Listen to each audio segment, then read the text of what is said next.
Hi everyone, it's Dr. Brad Meyer from Stephen F. Austin State University, where I'm the Associate Professor of Percussion. My fourth tip for the TMEA snare drum etude is about grace notes, whether that be FLAMS or 4-stroke ruffs. So generally for FLAMS, if we don't know already, the big thing we want to make sure is that regardless of the volume of the primary note, the big note, we want to make sure that the grace note is as soft as possible. So for example, in the beginning, we have a forte flam, but that grace note should be super low. So if we look at it, it should be something like this. And hopefully you saw and heard, even on that second flam, I kind of reset so that grace note was super low and super soft so that it didn't overwhelm or take away from that primary note that's at forte. Now the next section that's going to be a real challenge for a lot of students is getting clarity around measure 26. So in measure 26, we have about 4 bars of some 4-stroke ruffs. Some people call them 4-stroke flams, 4-stroke ruffs. We'll leave that conversation for a different day. We're just going to call them one of the two.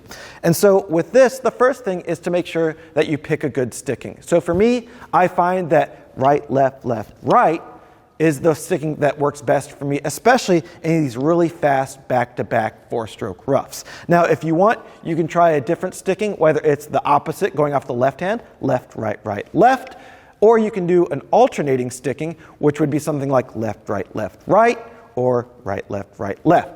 Either way, those are all kind of the same thing. There's many ways to skin a cat. Same thing with stickings. Just find the one that works the best for you. So for me, I like the one that uses a diddle in the middle because it allows me to get my 4-stroke ruffs a lot faster than the single strokes. So a great exercise to work on this section is to simply take it slow, obviously with the metronome, and to work it so that you kind of open up your 4-stroke ruffs and then you keep the same tempo, but you close them down. So that would sound a little something like this at a slower tempo.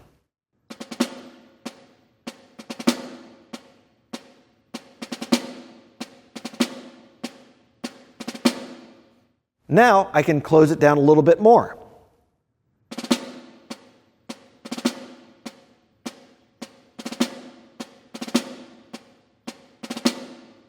And then finally, with the same 1/8 note speed, I'm going to get it at my kind of performance interpretation of the 4-stroke ruffs. And that would sound something like this.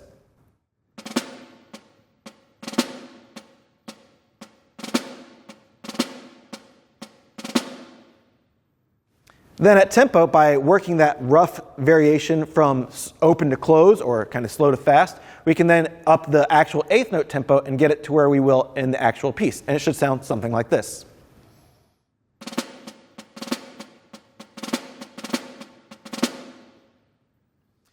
And so the last thing I want to talk about with those 4-stroke ruffs is just making sure that we have the 1/8 note actually falling on the beat. It's really common for students and for young professionals to kind of open up where the 4 strokes are so that kind of, modifies the tempo in a bad way. And so that would sound incorrectly like this.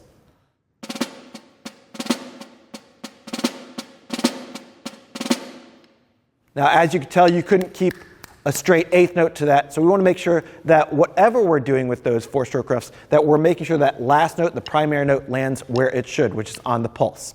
Another great way to break it down is to just simply take the 4-stroke ruff and to go from 1 grace note, 2 grace notes, and then finally to the 3 grace notes. So that could sound something like this. Here's 1 grace note, or flams.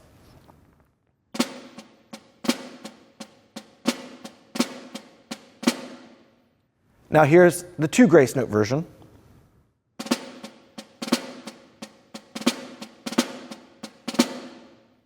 And then finally, the full version with 3 grace notes.